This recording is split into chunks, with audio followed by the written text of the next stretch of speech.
as a driver, I have never felt as complete as I am right now. NASCAR, I believe, is bigger than what we think, and we have to take advantage of that. Do you think that's good, bad for NASCAR Mexico? For them, it's a dream. I'm pretty sure NASCAR is not here. NASCAR is in Charlotte, North Carolina. Yeah. If you guys are going to have it as difficult as I had it, you guys are not going to make it.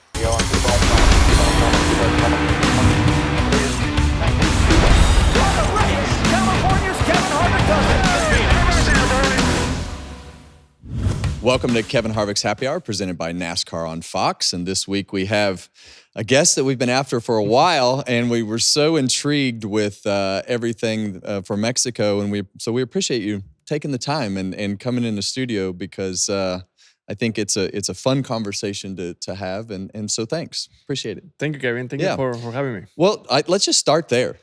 You go through all this planning and all this talk and all this hype, and in my view, it looked like a successful event at Mexico. But the highlight of the weekend for me was Saturday. I know that practice and you had the accident, but coming from the back and winning that race. Talk to me about that and just the whole Mexico experience from the weekend that you had. Yeah, Kevin. Honestly, there was a lot of build-up. A lot. I have never experienced anything like that in my life. The last time I raced in Mexico was in 2014. So it was a long time ago. And since January, before the season actually started, I was already in Mexico City doing promotions and doing events and doing things with the sponsors and things like that. So for me, it was almost like a 6-month build-up into that weekend. So when I got into the weekend, into Friday, to actually drive, honestly, I was so relieved, because I felt like, okay, finally I'm gonna get to drive, right? Because already, that's what we love to do, and it was fun. Getting the opportunity with Junior Motorsports to drive their cars. Already those cars are super fast.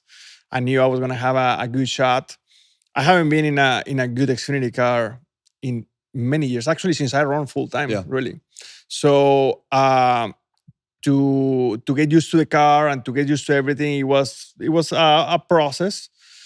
But the car was fast from the get-go. The only thing that I didn't like about the car was there were the brakes, but I didn't know if it was normal. I had a conversation with Connor after the practice. I had a conversation with Justin Allgaier after practice, because my pedal was going long. And at the time, I didn't know if it was normal or not. I'm so used to the Cup car. The Cup car is so much more so solid. Different, yeah. And I like that. In go-karts, you want a rock-solid pedal. And I didn't have that, but I didn't know if it was normal or not. And every time that the pedal was traveling, it just kept going. Lap one in practice. So I didn't know if it was normal or not. And when I push hard, just the pedal just continued to. And it seems to me that when you hit the pedal, it breaks. But then once the pedal starts traveling, it just stopping. And that's unfortunately what happened to me in qualifying, and already was disappointing. But I felt like starting from the back with the backup, it kind of like made up a pretty cool story out of the day. Yeah, and when I went there, I think it was 2005, Adrian Fernandez was there. And it was one of the most eye-opening experiences I've ever had, because they were there all weekend and they were whistling and they would scream, and there was not one lap that he went by that they didn't do that. And it was one of the most amazing fan experiences that I've ever been a part of. How were the fans to you, as far as I saw some of the social media things that you did when you got off the bus and all the different things. I mean, it's like a international hero is coming home, and the whole event was built around you, in my opinion. For me, that was the highlight of the weekend. I've been racing for 20 years. And in my entire career, I have never heard people from the grandstands when I'm driving. Yeah. I don't know if you have. Oh yeah, one time. Yeah. I have never heard the people screaming when I'm actually driving. When I took the lead on Saturday and Sunday, I was able to hear the people screaming, especially on Saturday. On Saturday was even more, because actually it was on the caution, right after that. And the people were getting crazy. I mean, and that's a feeling that I'm going to remember forever, because I have never experienced that in my life. And, for me, what really was very special, here in the United States, this place has become my home. And we go to a lot of places like California, your home, that California, Phoenix, Texas, Miami, a lot of these places that there is a lot of Hispanics, and they made me feel like home. They made me feel very welcome. With that being said, it's not where I was born. It's not where I was raised. Right. And I really appreciate all that love a lot. With that being said, in Mexico, it was a completely different level. Like the amount of support. I mean, I believe that 90% of the people in the grandstands were supporting myself. So it was pretty spectacular, and a feeling that I hope that I get to enjoy it many more times. When I look at, as I was studying for this interview, I see Corona, I see Telcel, I see all these Mexican brands.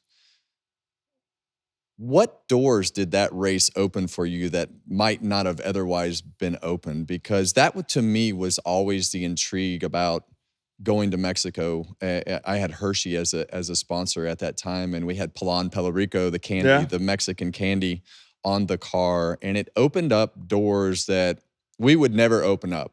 And I don't know that a lot of people understand the doors that going international opens up. How has that changed for you? Because I see a lot of stuff that, if we don't have that Mexico City race, in my opinion, aren't necessarily open as big for you.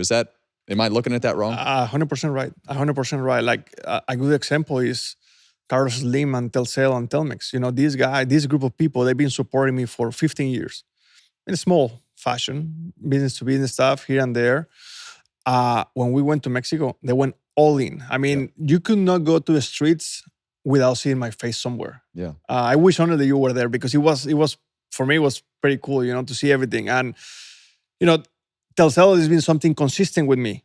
And then for Mexico, they went huge. The same opportunity came with Corona 0.0, with Banorte, one of the biggest banks in Mexico. Yeah. Mission Foods, the same thing. Actually, Mission Foods is very strong here in the United States as well, the tortillas. So it just created a whole new chapter of opportunities. And obviously, and I believe that these new opportunities are for everyone. I'm the lead, obviously, being the only Mexican driver. Are you comfortable with that? I love it. Being the lead. Yeah, because, I love it. I mean, it is a massive importance. I love it. I also believe that everyone else in the industry has to take ownership in those things, and also take advantage of the opportunities, because there is going to be companies that they may don't have presence in Mexico or international, that they may don't really care, but there is going to be a lot of other companies that they would love to be in Mexico, because international. Like, the reason why I run the Xfinity race is because Quaker State wanted to be in the Cup car. Yeah. Well, Telcel got that race. They said, well, let's do the Xfinity race. But all that budget, all that money, all that hype, it came from Mexico. It was a completely different thing than the budget in the US. So that's great, because the way I see this, new money. Yeah. Do you think we do it again? I think so. Yeah. I would be extremely surprised if we don't. I think there is a lot of people that is just super excited about it. And I believe that the second time is going to be even stronger. I had a lot of conversation with the promoters in Mexico, and they've been doing Formula One for 10 years. And they told me that to get Formula One to where it is today, to be selling out days after they put the tickets on sale, it took them 4 years. So it's a process. They have to learn the people. They have to learn the series. They have to learn what they want, what they don't want, the merchandise, all these different things to be able to get to that point. So I believe that it's a very important market, and I hope that we continue to take advantage of it. When you see, like, it really frustrates me, because when I hear everything that it took to put all this together, I mean, it's a massive undertaking to do something this far outside of the box, that from the norm, right? Yeah. We've been there. It's a much different time than it was in 05 and 06, and much different sport. The world is different. But I can't stand the criticism of events like this before we even go. I agree. And do you go and talk to any of those guys and just try to help them understand? Because I don't know that anybody else is. And I don't know if they understand the significance of the marketing side. If you really want to have the drivers be the stars that they used to be, this is the stuff you're going to have to do. We used to go to Mexico. We used to go to Canada. Sure, it was a different landscape for the sport. Do you have any conversations with any of those guys or the crew members or anybody? Sometimes I try to some of them, not all of them. But I believe that you have to be open-minded. Yeah. And I believe that if we continue to do the same things that we've been doing for many years, we're going to get the same results. Yeah. I believe that NASCAR has done an amazing job the last handful of years to think outside the box, to get out of that comfortable zone. You know, the LA Coliseum, Chicago. You know, I'm sure that there is going to be more surprises coming up with different racetracks, different new markets. That's what we need. Yeah. You know, we need to go back to Canada. We need to continue to go to Mexico. We need to continue. Kevin, last year I ran in a race, a NASCAR Brazil race in Sao Paulo. I guarantee you there were 40,000 people in the grandstands for a NASCAR Brazil race. Unbelievable. There is a huge market. And I'm not saying that NASCAR Cup Series has to go to Brazil. All I'm saying is that NASCAR, I believe, is bigger than what we think. And we have to take advantage of that. Like, why we don't take advantage of that? And I believe NASCAR is doing that. You know, NASCAR is seeing that. That's why we have NASCAR Mexico, NASCAR Canada, NASCAR Brazil, NASCAR Europe, all these different series, because NASCAR is seeing that. The way also I see it is that if there was not NASCAR Mexico, I wouldn't be here today. NASCAR Brazil just got started a couple years ago. Maybe in a few years, we're going to see a Brazilian over here. The same thing with Canada. I feel like that's what we need. You know, continue to, we live in an amazing country that is extremely diverse. So we have to continue to bring people, and not just drivers. In my opinion, is everything. It's mechanics, engineers, pit crew members. You know, every time that I walk on pit road, every single pit crew member that speaks Spanish are my friends. Yeah. You know, it's almost like we have a special bond, you know, just because we speak the same language. So I feel like we have to continue to grow that, because the sport is so big and so healthy that there is so many good opportunities out there. Do you talk to any of the NASCAR Mexico guys? Do you help any of those guys? Is there anybody that you see that has the ambition to do what you did? Yeah, I do. And not just drivers, also mechanics, engineers as well. Because that's a big deal. You know, racing in Mexico, and the way I saw it, is a big deal for us, but it's also a very, very big deal for the NASCAR Mexico Series, because I guarantee you that was the most important race of the year for them, because they were racing along the Cup Series. You know, for us, it becomes normal, you know, to be doing this in this level. But for them, they see us as superheroes. So to be able to race in the same stage, it's a very big deal. And many of these guys are trying to go through a diversity program and trying to do a couple late models here, a couple legends races, to a summer shootout. They're trying to do all these different things. And, you know, 80% of them, they call me to ask for an advice. Hey, what should I do? Should I go here? Should I do there? What do you think is going to be more helpful? Because obviously the money factor, you know, is important as well. Especially coming from Mexico, the pesos against dollars, it's a big thing. So they have to be very smart in how they spend whatever amount of money they have. So when they came to the Clash, is that something that they look forward to? Do they like leaving Mexico when they ran the NASCAR Mexico Series? When they came and ran at the Clash, is that something that they're looking to do more of? Do you think that's good, bad for NASCAR Mexico? I think it's a dream. For them, it's a dream. For them to be in the same stage as trucks, Xfinity, or Cup is a dream, because they are having the opportunity to see what they do, and to, hey, here's my card if you ever need something. Hey, can I take a picture with you? I mean, how many people ask you for pictures from the Mexico Series when you were doing the LA Clash? Like, they love everyone here, and it's that they're aspiring to one day getting here. And the reason why I know that is because I was in those shoes. You know, 8 years ago, I was that guy that I was like, oh my God. And I remember my spot, I don't know if you remember this, but NASCAR Mexico, the very first time they raced in the US, it was in Phoenix, Arizona. I won one of those races. And for me, it was a huge deal, because I was just getting started. I was still racing NASCAR Mexico. And in my mind, I was like, if I win this race, you know, Yogi Racing is going to call me. Yeah. Hendrick is going to call me. You know, in my mind, that's how I used to think, right? And it was super cool to be able to win in the same stage, the same weekend than the big guys. It's very interesting. The whole dynamic of it is really, it's much bigger than people realize. And I think the more that we can talk about this and expose the importance to the sponsors, to the drivers, to NASCAR Mexico, to NASCAR itself. NASCAR is this massive brand that, you know, I feel like almost has forgotten how big they are. And that's what I don't know that they forgot about it. I think that we forget that we can go do stuff like this and have an impact that is much bigger than what people give us credit to do. Totally agree, Kevin. I was 6 months ago, I was in my honeymoon in Japan. I was in a little marketplace where they sell clothes and stuff. There was a section of NASCAR in Japan. I saw one of your shirts over there. Really? From when you were at the RCR. I saw a Dale Earnhardt Jr. shirt. Actually, I took a picture. I sent it to him. Like, we're big. We just have to continue to take advantage of those opportunities. And I feel like something that is also very important is to, I think many people get it, but not all of us, is how difficult it is for foreigners to come to a sport. You know, like I experienced that. You know, when we come to the United States, it's almost like starting all over again. You know, when I came to the US, I was 19 years old. I had to start all over again. All my career is almost like what I did in the past, almost like it didn't matter. I have to start all over again since the language. Yeah.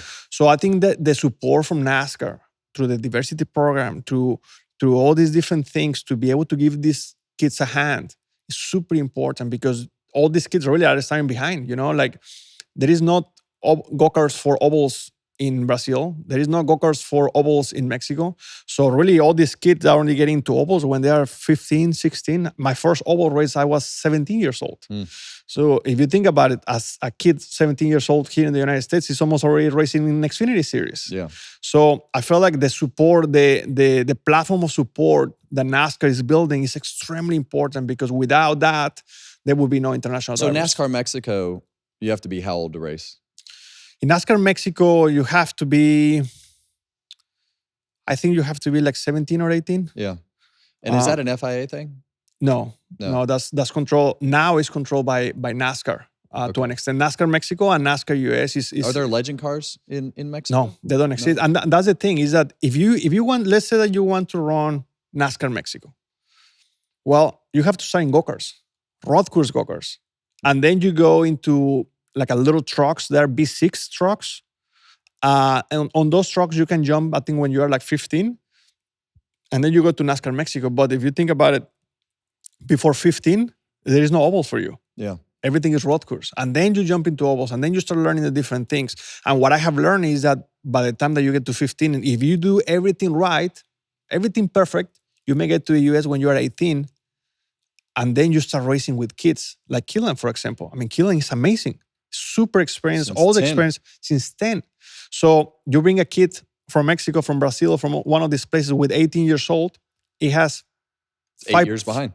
8 years behind. He has 5% of experience than what a kid growing up in the US with all this connection, with all these racetracks has. So that's the one part that people forget, how difficult it is to make it from a different country, just because the racetrack, the resources, and all the different things that are different. Yeah, I used to tell Danica Patrick that all the time. She's like, what do I need to do to get better? To kind of speed up my process to catch up with some of the guys. I said, Danica, you're never going to catch me. She's like, what do you mean?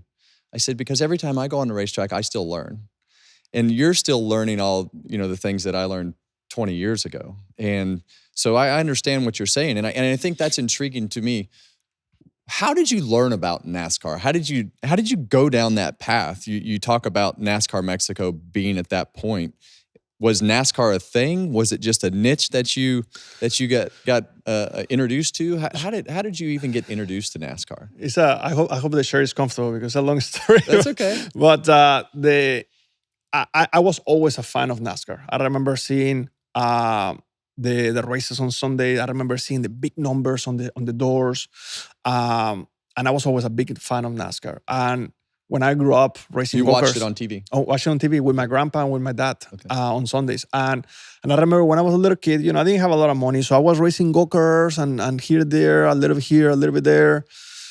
And eventually, when I started running out of money, that it was pretty soon after I started, I started to find different opportunities. And then my dad and I, we decided to build our own car. Or my dad had a restoration shop, so we built a Beetle, Volkswagen Beetle, and we put the car together to go race, because there was a series for that. And in my mind and my dad's mind, okay, that was like the NASCAR route.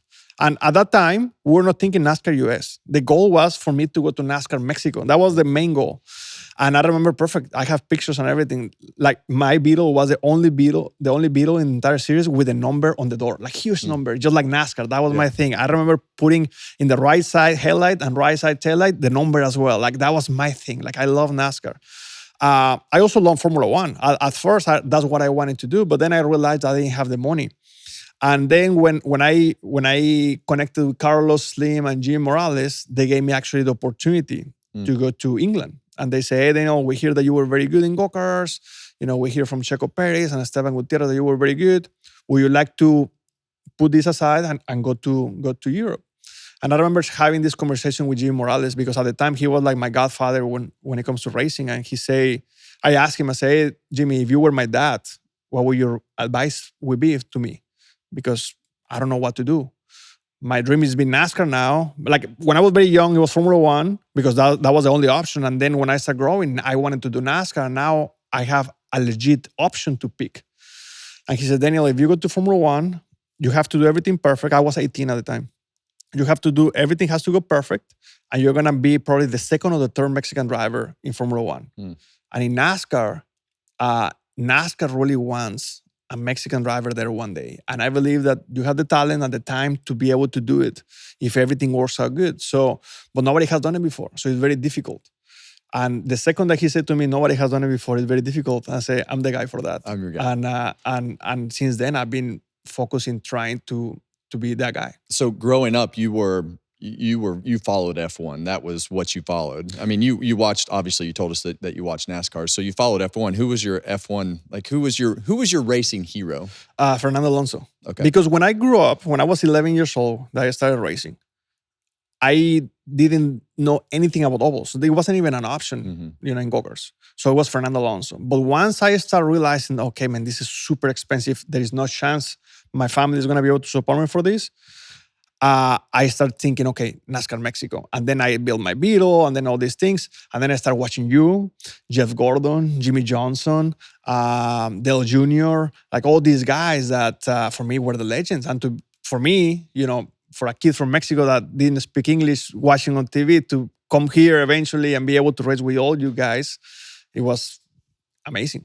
Well, it's quite a story. And I think you actually drove from Mexico City here, right? Like you had one of your little Beetles, right? Yeah. So the way that the story worked is that I was in my first year full time in NASCAR Mexico, and I was already doing well. I was already strong up front, and I was only 19 years old, and I got an opportunity to race for a very, very small team in the Toyota All-Star Showdown in California. Do you remember that race? Amazing race in Irwindale. And nobody in Mexico wanted me to do that race because I didn't have a lot of experience. I had 2 years of experience in ovals. So anyway, we went to that race anyway. We had a little bit of sponsorship and there. We ended up going to that race. And long story short, we ended up not just qualifying for the race, which that was the goal, but we finished 11 in the race and we qualified 12. So we did good with this very small team. And the owner of this very, very small team told me, Daniel, if you can only speak English, I think that you can be very good. Because at the time, I had to bring my spotter from Mexico because I couldn't speak English. So this guy, his name is Troy Williams, he invited me to live with him. At the time, I thought that he lived whatever NASCAR was. I didn't know Charlotte existed. And I ended up moving with him in January of 2011. And his shop, which was a very, very small shop, like a 6-car garage. I was in Buffalo, New York. Oh my gosh. So I didn't know. I thought that NASCAR was up there. Yeah. I had no idea. And he was very nice and he helped me and I lived with him and his family for a few months. But after a few months, I remember watching the Daytona 500 from his house, watching Trevor Bayne win that race. And a month went by and I called my dad and I said, hey, Dad, I'm pretty sure NASCAR is not here. NASCAR is in Charlotte, North Carolina. Yeah. So I moved back to Mexico. I prepared my Beetle. I rebuilt the engine, suspension, everything. And I drove all the way from Mexico to Charlotte. And I started living with friends and friends, trying to look for opportunities with nothing. Yeah. And I ended up racing one race here, one race there. And all that time, I was still racing in Mexico. But I just wanted to start getting my feet wet in the U.S. You ever look back at that diversity program and everybody that came through that program at that time, and just not only the diversity program, the NASCAR class of drivers that you guys raced with in the K&N series and through that program. I mean, that's a pretty star-studded list. Yeah, it was it was LaJoy was there, Bowman, Larson. Larson, Chase, Blaney, Yeah. myself, Wallace. It was a pretty strong list. Yeah. It was a pretty strong list. And everyone was super nice to me. You know, that's why I have a good relationship with some of these guys, because Wallace, Chase, Blaney, all these guys, Logano, all these guys met me when I didn't speak English. Like, we couldn't I look communicate. at that bond between that group of guys. It's different than most other generations. Am I misreading that? Yeah, no, I think definitely. I believe that Blaney, Chase, and Boba, they've been very close since they were kids, right? And I came in kind of like a little bit later, and I believe that I have a good relationship with these guys just because we have known each other for over 10 years, and really we met when I couldn't talk to them. You know, I remember going to trips as part of the NASCAR Next 9 program at the time, and we went to Chicago one time, and I was just tagging along, man, because I couldn't talk to anyone. So for me, I believe that every driver out there journey is unique, and every driver has had their own difficulties and things that has to go through and barriers that has to break. But for me, it's been different, right? Yeah. Like the language, family, money, like all these different things. And that's why I have told people in the past, I said, man, I say this to kids in Mexico, I say, guys, if you guys are going to have it as difficult as I had it, you guys are not going to make it. You guys are not going to make it, because life really was very tough to me to be able to build me this way, to be able to make it. So for me, part of my journey, I have to help NASCAR build a platform to make it a little bit easier. It's not going to be easy, but a little bit easier for drivers from out of the country, because if not, it's so difficult. Yeah, and as I've been in the Legend Car thing for a little bit, and I listened to their international programs, they're big. Like when you go to London and Europe in general, and you go to different countries, they have big races.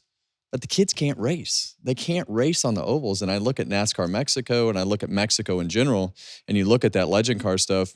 But a lot of times, you know, like in Italy, when they race all the Legend Cars, you can't race that Legend Car until you're like 16 years old. And to me, that's a major roadblock. For the age is a major roadblock for international kids to get what they need on these ovals, or just in the car in general. Yeah. Even if it's on a road course, and being in that European karting system for a little bit, it just seems like it's locked down for the wrong reasons. To channel all these kids, to make them spend the money through the karts, through F4, F3, F2, F1, and you know, it's a major roadblock internationally to have those kids be able to be developed for something other than their Formula One system that they've designed. So it's a very, very intriguing system, and we don't need to get started on super licenses and things like that, because then it'll just be, you know, a totally different conversation. I want to touch on your Cup season, where you guys are currently. You've been kind of up and down. You've been in the mix, out of the mix. Where do you think you are as we go towards this, you know, this last run towards the playoffs? Yeah, it's been difficult. It's been difficult, Kevin. Really, the entire year, you know, like we've been extremely inconsistent. Like if we show up next week and we are a top 5, top 10 car, I wouldn't be surprised. And if we are 20th, I wouldn't be surprised. Like we are very hit and miss. I believe that in the last month and a half, we've been getting a little bit better. Like at least we are in the ballpark. The last month or so, I have been finishing in the top 15 pretty much every race, top 18 or so. So that's better. But we still need more, you know, to be able to give a real fight to the big teams, to the Hendrick, to the Gibbs, to the Penske's. We need more. You know, these guys are fast every weekend, not just 1 week a month. So we have work to do. You know, we have work to do, and sometimes we're trying something, and sometimes the one or the area are trying something else. I believe that the platform of work that we have done this year, it has come long ways. It took a while. Last year, when Matt Swiderski, my cruise chief, came on board, he told me, he said, Daniel, I don't know how you guys work like this. Like there is a lot going on here that has to be better.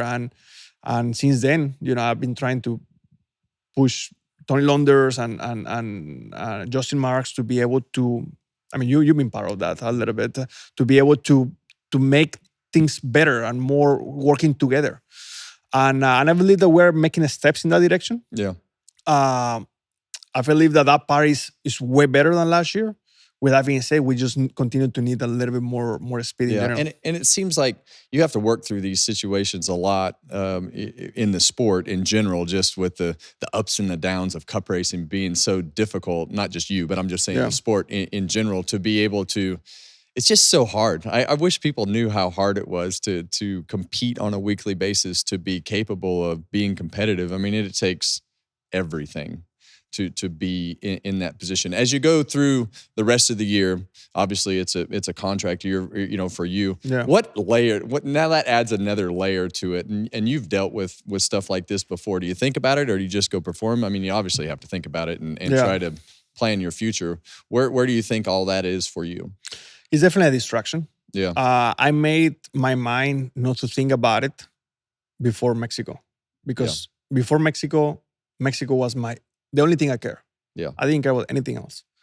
And it added, I mean, with the way that event worked, in my mind, it just added a piece of value to you that elevated you. And that's my opinion. But I think that once that Mexico City event was done, the activation from all those sponsors, to me, your value went up. Thank you for that. I believe that too. I'm gonna be quite honest with you. I feel like as a driver, I have never felt as complete as I am right now. Like I felt that on track, I feel like I'm probably as good as I ever been. Outside the racetrack with sponsors in Mexico, things like that, marketing wise, I feel like I'm much stronger, like probably twice as strong as a couple of years ago. And I'm very lucky. I'm very blessed that I'm the only one today in the entire sport that can do what I can, right? And I feel very blessed for that. And it gives you more control. It gives me control too. It gives you more say in the situation. I survived like that. When we had bad years and you had control, not control, but you had a lot of say with the sponsors, it gave you a lot of options. Yeah.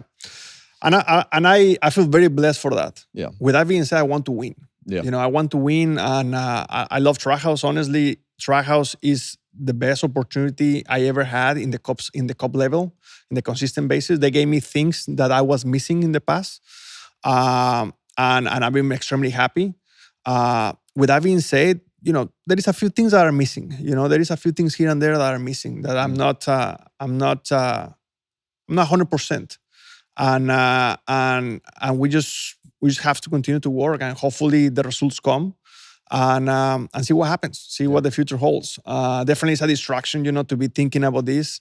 I don't like to be thinking about this every single June, May, because people start asking questions, and the sponsors say, man, what are we going to do? And it's never a good thing. And I believe that it has definitely become a distraction the last couple of years. Yeah. Well, you've got a lot of good cards in your hands right now. So, I think that it'll be interesting to see where that goes. So last question.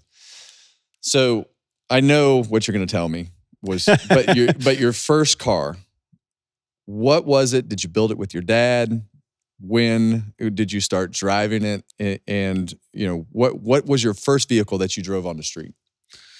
On the street, like your daily driver. Yeah. So it was a 1964 Beetle. I knew that part was going to be the answer. It was a 1964 Beetle.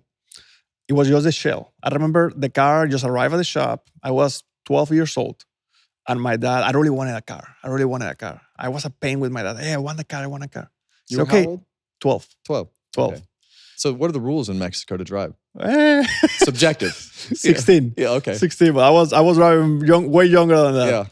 Yeah. By 12, I was already driving. Yeah. But anyway, we're not going to go there right now.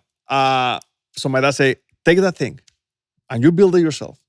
So that's when I was. If you were asking me, Daniel, what are you gonna be when you grow up? When I was 12 years old, I was gonna tell you I want to be a mechanic. That's what I wanted to do at the time. At the time, racing drivers, I used to see them as superheroes, like Superman, like Spider-Man, like things that are not really real. Because I used to see you guys only on TV. Yeah. I didn't even know that was an option for me.